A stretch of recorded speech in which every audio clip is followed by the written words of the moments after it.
Bonsoir, bonsoir chers téléspectateurs de Voyage au bout de la nuit. Ce soir, nous poursuivons notre œuvre Les Borgia d'Alexandre Dumas, publiée en 1840. Aujourd'hui, le nom de Borgia rime avec violence, sexe, pouvoir. Et la faute à Victor Hugo avec son œuvre théâtrale Lucrèce Borgia, ou bien sûr de Dumas avec sa série de crimes célèbres. Nous allons voir dans cette œuvre que César connaît le bon usage de la cruauté, qu'il élimine par le fer ou le poison ses principaux rivaux. Donc sans plus attendre, je vais poursuivre cette lecture. Et bien sûr, n'hésitez pas d'interagir comme d'habitude avec le hashtag VBN, car votre avis m'intéresse. Et c'est parti.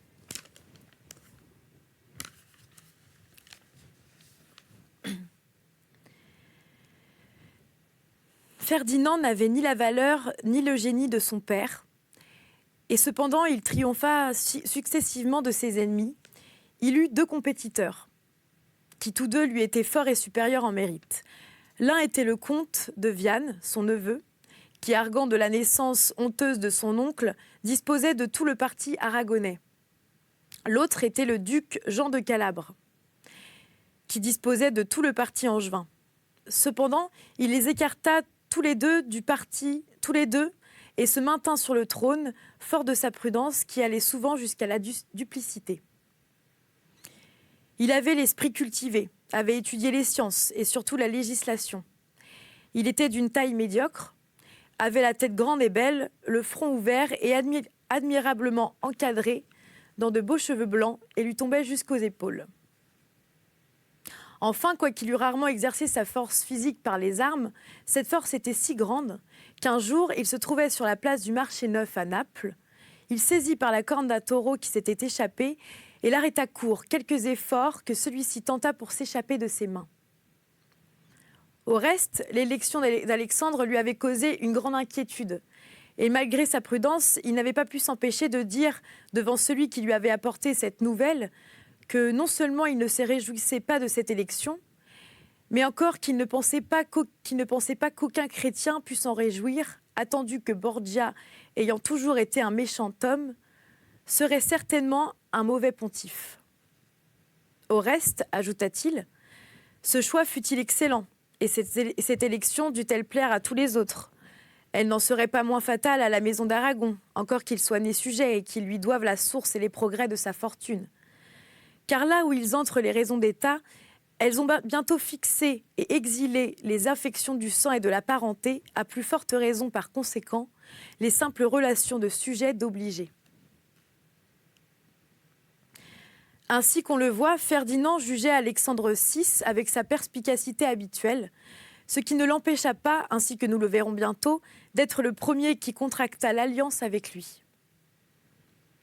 Le duché de Milan appartenait nominativement à Jean Géaléas, petit-fils de François Sforza, qui s'en était emparé par violence le 26 février 1460 et l'avait légué à Galéas Marie, son fils, père du jeune prince régnant, nous disons nominativement parce que le véritable maître du Milanais était à cette heure non pas l'héritier légitime qui était censé le posséder, mais son oncle Ludovic, surnommé Il Moro, à cause du mûrier qui lui portait dans ses armes.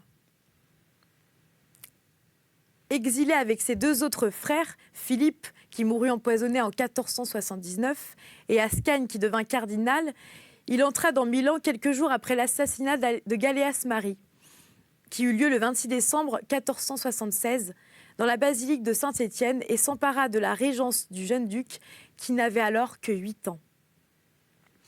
Depuis cette époque, et quoique son neveu eût atteint l'âge de 22 ans, Ludovic avait continué de gouverner et, selon toutes les probabilités, devait gouverner encore longtemps. Car quelques jours après avoir manifesté le désir de reprendre le pouvoir, le pauvre jeune homme était tombé malade. Et l'on disait tout haut qu'il avait pris un de ces poisons lents, mais mortels, dont les princes de cette époque faisaient un usage si fréquent que lorsqu'une maladie était naturelle, on lui cherchait une cause que l'on put rattacher à quelque grand intérêt. Enfin, il s'agit pour le nouveau pontife de lui rendre cela. Voyons donc quel homme était Alexandre VI pour entreprendre et accomplir un pareil projet. Roderick Lanzuelo était né à Valence en Espagne en 1430 ou 1431 et descendait par sa mère d'une famille issue, à ce que prétendent plusieurs auteurs, de race royale et qui, avant de jeter les yeux sur la tiare, avait eu des prétentions aux couronnes d'Aragon et de Valence. Dès son enfance, il avait donné des marques d'une vivacité d'esprit merveilleuse et en grandissant, il avait montré un génie très apte aux sciences et surtout à celle du droit, de la jurisprudence.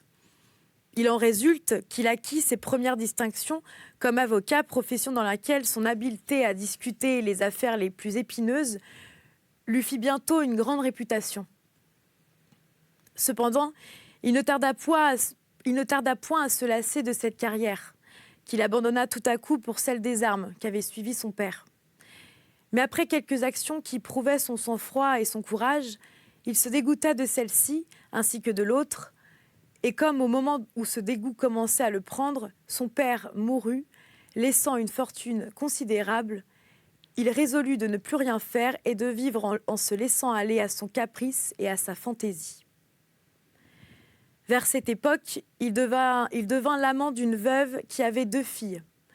La veuve mourut, Roderick prit les filles sous sa tutelle, mit l'une d'elles dans un couvent, et comme l'autre était une des plus belles femmes qui ne puisse voir, il la garda pour sa maîtresse. C'était la fameuse Rosa Vanosa, dont il eut 5 enfants, François, César, Lucrèce, Guilfry. On ignore encore le nom du 5e. Roderick, retiré des affaires publiques, était tout entier à ses amours et à sa paternité, lorsqu'il apprit que son oncle, qu'il affectionnait comme s'il eût été son fils, avait été élu pape sous le nom de Calix III. Mais le jeune homme était si amoureux à cette heure que l'amour faisant taire en lui l'ambition et qu'il fut presque effrayé de l'exaltation de son oncle, exaltation qui allait sans doute le forcer de rentrer dans les affaires publiques.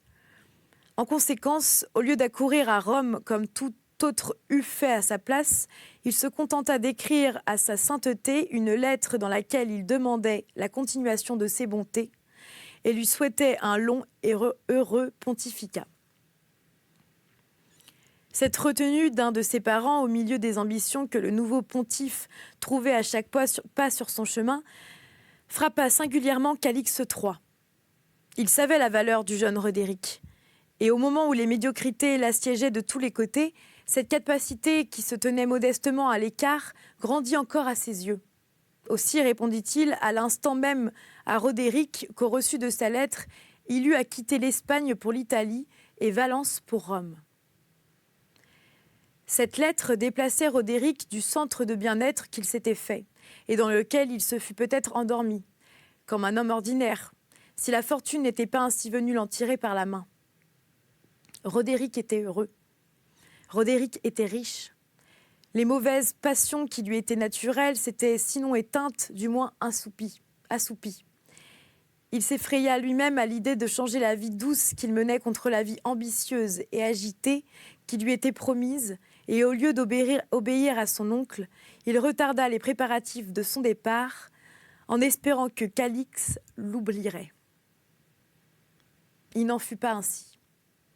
2 mois après la lettre pontificale, un prélat romain, porteur de la nomination de Roderick, a un bénéfice valant 20 000 ducats par an et d'un ordre positif au titulaire de venir prendre au plus tôt possession de sa charge. Il arriva à Valence. Il n'y avait plus à reculer. Aussi Roderick obéit-il. Mais comme il ne voulait pas se séparer de la source où il avait puisé son bonheur depuis 8 ans, Rosa Vanosa partit de son côté. Et tandis qu'il se rendait à Rome, elle se rendit à Venise, accompagnée de 2 domestiques de confiance et sous la garde d'un gentilhomme espagnol nommé Manuel Melchiori. La fortune tint vis-à-vis de Roderick les promesses qu'elle lui avait faites. Le pape le reçut comme un fils et le fit tour à tour archevêque de Valence, cardinal diacre et vice-chancelier. À toutes ces faveurs, Calixte ajouta un revenu de 40 000 ducats, de sorte qu'à l'âge de 35 ans à peine, Roderick se trouva riche et puissant à l'égal d'un prince. Roderick avait eu quelque peine à accepter le cardinalat qu'il enchaînait à Rome, et eût préféré d'être général de l'Église, position qui lui donnait dans une plus grande liberté de voir sa maîtresse et qui lui donna sa famille. Mais son oncle Carlixte lui fit entrevoir la possibilité de lui succéder un jour. Et de ce moment, l'idée d'être le chef suprême des rois et des peuples s'empara tellement de Roderick qu'il n'eut plus devant les yeux que le but que son oncle lui avait fait entrevoir. Alors, à compter de ce jour, naquit chez le jeune cardinal cette puissance d'hypocrisie qui fit de lui la plus parfaite incarnation du démon et qui ait peut-être jamais existé sur terre. Et Roderick ne fut plus le même homme, les paroles d'humilité et de repentir à la bouche, le front baissé,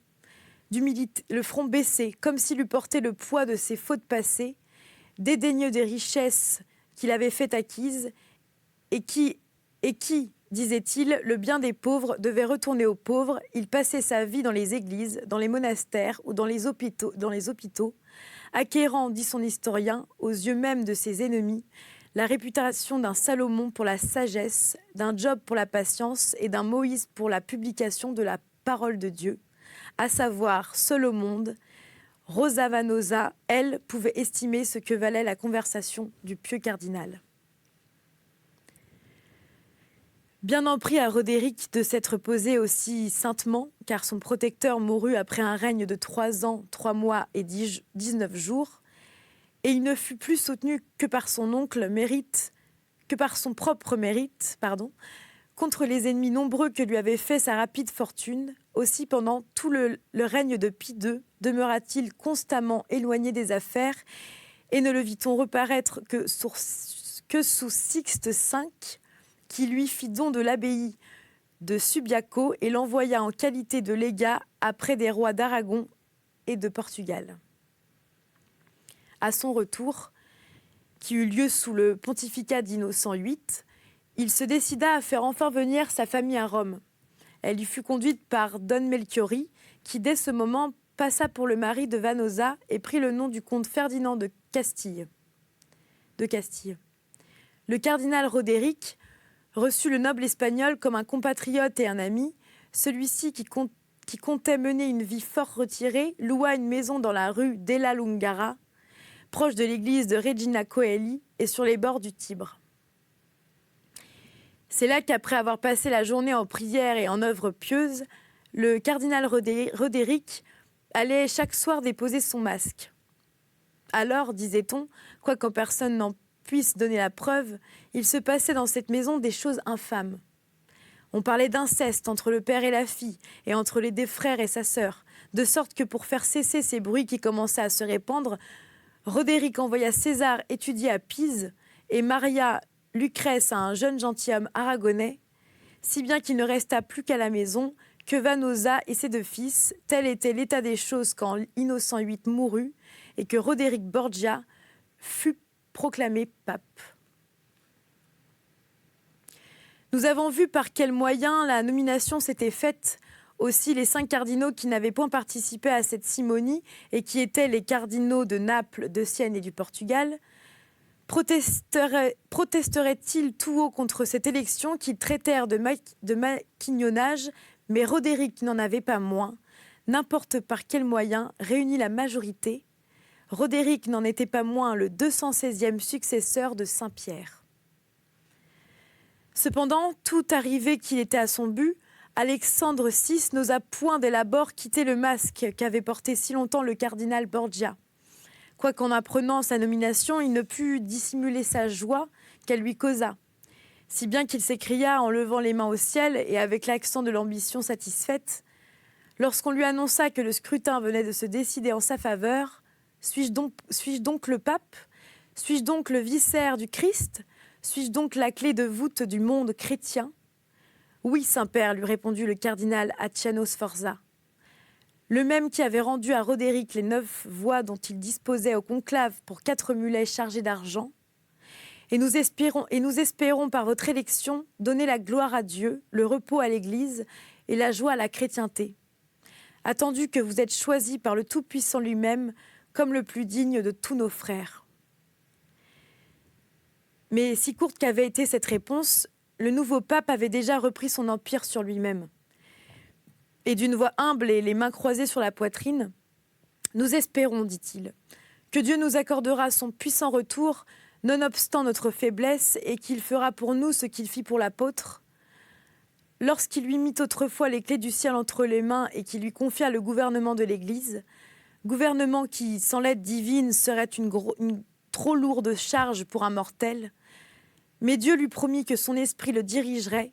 Il en ferait ainsi que pour nous, je l'espère, et de votre côté, nous ne doutons point que vous n'ayez tous cette sainte obéissance qui est due au chef de l'Église, en imitation de celle que le troupeau du Christ était obligé d'avoir pour le prince des apôtres. » Aussitôt ce discours terminé, Alexandre se revêtit des habits pontificaux et fit jeter par les fenêtres du Vatican des bandes de papier sur lesquelles son nom était écrit en latin et qui, enlevées par le vent, semblèrent porter au monde la nouvelle du grand événement qui allait changer la face de l'Italie. Le même jour, des courriers furent expédiés dans toutes les cours de l'Europe. César Borgia apprit la nouvelle de l'élection de son père à l'université de Pise, où il étudiait son ambition et qui avait lui-même rêvé parfois d'une telle fortune, et cependant sa joie en fut presque insensée. C'était alors un jeune homme de 22 ans, adroit dans tous les exercices du corps et surtout aux armes, montant sans selle les chevaux les plus fougueux et tranchant la tête d'un taureau d'un seul coup d'épée, d'ailleurs arrogant, jaloux, dissimulé et au dire de Thomassie, grand parmi les impies, comme son frère François était bon parmi les grands. Quant à son visage, les auteurs même contemporains en ont laissé une description tout à fait diverse, car les uns l'ont peint comme un monstre de laideur, tandis que les autres vantent au contraire sa beauté. Cette contradiction tient à ce que dans certains moments de l'année, et au printemps surtout, sa figure se couvrait de pustules qui en faisaient, tant qu'elle durait, un objet d'horreur et de dégoût. Tandis que pendant tout le reste du temps, c'était le sombre cavalier aux cheveux noirs, au teint pâle et à la barbe fauve que nous a montré Raphaël dans le beau portrait qu'il a fait de lui. Au reste, historiens, chroniqueurs et peintres sont d'accord sur son regard fixe et puissant, au fond duquel brillait une flamme incessante qui lui donnait quelque chose d'infernal et de surhumain. Tel était l'homme dont le sort venait de combler toutes les espérances et qui avait pris pour devise « Aut César, aut nihil, César ou rien ». César prit la poste avec quelques-uns de ses familiers, et à peine eut-il été reconnu aux portes de Rome que le respect qu'on lui rendit témoignèrent aussitôt de son changement de fortune. Au Vatican, les respects redoublèrent, les grands s'inclinèrent devant lui, comme un plus grand qu'eux. Aussi, en son impatience, sans visiter sa mère ni aucune autre personne de sa famille, il monta droit chez le pape pour lui baiser les pieds. Et comme celui-ci avait été prévenu de son arrivée, il l'attendait au milieu d'une assemblée brillante et nombreuse de cardinaux. Et ayant ses 3 autres frères debout derrière lui, sa sainteté le reçut d'un visage favorable. Mais cependant, sans se laisser aller aux démonstrations de son amour paternel, il se baissa vers lui, le baisa le front et lui demanda comment il se portait et de quelle façon s'était passé son voyage. César répondit qu'il se portait à merveille et tout au service de sa sainteté, que quant au voyage, ses petites incommodités et sa courte fatigue avaient été compensées bien au-delà par la joie qu'il éprouvait de pouvoir enfin adorer sur le saint siège pontifical celui qui en était si digne. À ces mots, laissant César à genoux comme il était, et se rasseyant lui-même, car pour l'embrasser, il s'était soulevé de son siège, le pape donna à son visage un air grave et composé, et parla ainsi qu'il suit, assez haut pour être entendu de tous, et assez lentement pour que chacun des assistants fût pesé et retenir la moindre de ses paroles. « Nous sommes bien persuadés, César, que vous faites singulièrement joyeux de nous voir à ce fait suprême, si élevé au-dessus de nos mérites et auquel il a plu à la bonté divine de nous faire monter. Cette joie nous était due d'abord en échange de l'amour que nous avons toujours porté et que nous vous portons encore, Et ensuite, pour votre propre intérêt, puisque vous pouvez nous promettre de recevoir désormais notre main pontificale les bienfaits dont votre bonne œuvre vous rendront digne. Mais si votre joie, et si ceci nous le disons à vous comme nous l'avons dit à votre frère, c'est fondé sur d'autres bases, vous êtes grandement trompés. César, vous nous trouverez tristement déçus. Nous avons aspiré peut-être, nous le confessons humblement à la face de tous, avec une passion immodérée, à la souveraineté du pontificat. Et nous avons suivi pour y parvenir tous les chemins qu'a pu nous ouvrir l'industrie humaine. Mais nous avons agi ainsi en nous jurant à nous-mêmes qu'une fois arrivés à notre but, nous ne suivrions plus d'autre voie que celle qui conduit au meilleur service de Dieu, à la plus grande exaltation du Saint-Siège, afin qu'une glorieuse mémoire des choses que nous ferons efface le nouveau souvenir honteux des choses que nous avons faites. Si bien que nous en viendrons à laisser, je l'espère, à nos successeurs une route où, s'ils ne trouvent pas les traces d'un saint, ils pourront suivre au moins les pas d'un pontife. Dieu, qui nous a secondés dans les moyens, réclame de nous le résultat, et nous sommes disposés à satisfaire pleinement à cette grande dette que nous avons contractée envers lui. C'est pourquoi nous ne voulons pas éveiller par nos fraudes les rigueurs de justice. Un seul empêchement pourrait donc traverser notre bonne intention, et serait-ce si nous éprouvions un intérêt trop vif pour notre fortune. Aussi, nous sommes-nous cuirassés d'avance contre notre amour, et nous ne bronchions pas à votre sujet, car dans le chemin du favoritisme, un pontife ne peut glisser sans tomber et ne peut tomber sans porter un grand préjudice à l'honneur du Saint-Siège. Nous pleurerons jusqu'à la fin de notre vie les fautes auxquelles nous devons l'expérience de cette vérité. Et plaise à Dieu que l'heureuse mémoire de Calixte, notre oncle, ne porte pas aujourd'hui que le purgatoire, le poids de nos péchés plus encore que les siens. Hélas, il était riche de toute vertu, il était plein de bonnes intentions, mais il aimait trop les siens. Et parmi les siens, nous particulièrement, de sorte que, se laissant mener aveuglément par cet amour et par celui qu'il avait pour ses parents, dont il avait trop fait à sa propre chair, il accumula sur quelques têtes seulement, les moins dignes peut-être, les bénéfices qui devaient récompenser les mérites d'un grand nombre. En effet, il déposa dans notre maison ces trésors qu'il ne fallait pas amasser aux dépens des autres et des pauvres, ou qu'il fallait convertir en un meilleur usage. Il démembra de l'État ecclésiastique, déjà si faible et si restreint, le duché de Spolète, ainsi que d'autres riches domaines, afin de nous en faire des fiefs. Il appuya sur notre faiblesse la vice-chancellerie, la vice-préfecture de Rome, le généralat de l'Église et toutes les autres charges les plus considérables qui, au lieu d'être accaparées, ainsi par nous, devaient être conférées à ceux-là que leur mérite en avait rendu les plus dignes. Il y en eut alors qui, notre recommandation, furent élevés à de suprêmes dignités et qui n'avaient d'autre mérite pour arriver là que la protection trop partiale que nous lui accordions, tandis que d'autres furent écartés qui n'avaient d'autre que pour nous faire parvenir que la jalousie que nous inspirait leur mérite. Pour dépouiller Ferdinand d'Aragon du royaume de Naples, il alluma une terrible guerre dont l'issue heureuse n'avait d'autre résultat que d'augmenter notre fortune et dont l'issue malheureuse ne pouvant amener que honte et dommage au Saint-Siège.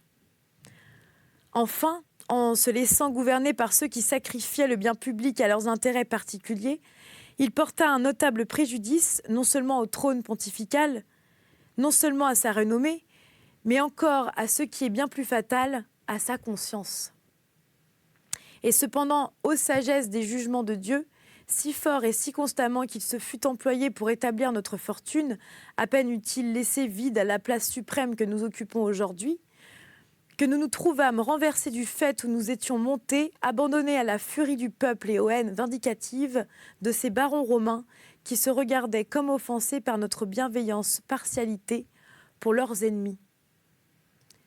De sorte que, non seulement, comme je vous le dis, César, il nous fallut tomber précipitamment du haut de notre grandeur et de ces biens et de ces dignités que notre oncle avait accumulés sous nos pieds, mais encore pour ne pas perdre la vie, nous condamner, nous et nos amis, à un volontaire exil, grâce auquel seulement nous parvînmes à nous dérober de l'orage soulevé par notre trop grande fortune.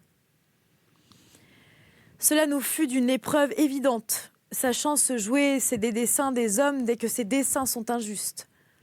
C'est une grande erreur au pontife que de s'appliquer davantage au bien d'une maison qui ne peut durer que quelques années qu'à la gloire de l'Église, qui éternellement, et que c'est une grande folie assez politique, ayant le gouvernement d'un domaine qui n'est héréditaire ni pour eux ni pour leurs successeurs, appuient l'édifice de leur grandeur sur d'autres bases que sur les hautes vertus exercées au profit de tous, et croient assurer la durée de leur fortune par d'autres moyens que par ceux qui compriment ces tourbillons inattendus, qui, s'élevant au milieu du calme, peuvent soulever une tempête, c'est-à-dire créer une masse d'ennemis dont un seul agissant sérieusement leur causera plus de dommages que ne peuvent leur apporter de secours les démonstrations trompeuses de 100 amis. Si vous et vos frères cheminez par la voie louable dont nous ouvrons l'entrée, vous ne formerez pas un désir qui ne soit à l'instant même accompli. Mais si vous prenez le chemin contraire, si vous avez espéré que notre affection se fera la complaisante de vos désordres, vous aurez bientôt la preuve que nous sommes pontifes pour l'Église et non pour la maison, et que comme vicaires du Christ, nous voulons faire ce que nous jugerons être le bien de la chrétienté, mais non seulement ce que vous aurez jugé, vous, votre être de bien, et vous, César, recevez votre bénédiction pontificale. Et à ces mots, Alexandre VI se leva, imposa les mains à son fils, toujours agenouillé, et se retira dans ses appartements sans l'inviter à le suivre. Le jeune homme était resté stupéfait de ce discours auquel il s'attendait si peu, et qui détruisit d'un seul coup ses plus chères espérances. Aussi, se relevant étourdi et chancelant comme un homme ivre, et sortant du Vatican à l'instant même, il courut chez sa mère, à laquelle il n'avait pas pensé d'abord, et vers laquelle il revenait dans son abandon. La Vanosa avait la foi de tous les vices et de toutes les vertus d'une courtisane espagnole.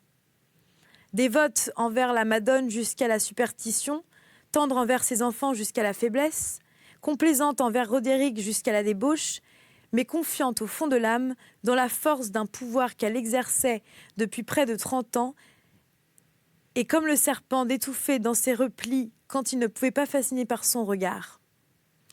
Vanosa connaissait la profonde hypocrisie de son vieil amant, et par conséquent, elle n'eut pas de peine à rassurer César. Lucrèce était près de la Vanosa quand César était arrivé. Les deux jeunes gens échangèrent sous les yeux même de leur mère un baiser incestueux. Et avant de se retirer, César avait pris pour le soir même rendez-vous avec Lucrèce, qui, séparée de son mari à qui Roderick payait une pension, vivait en toute liberté dans son palais de la Via del Pellegrino, situé en face du champ de fleurs.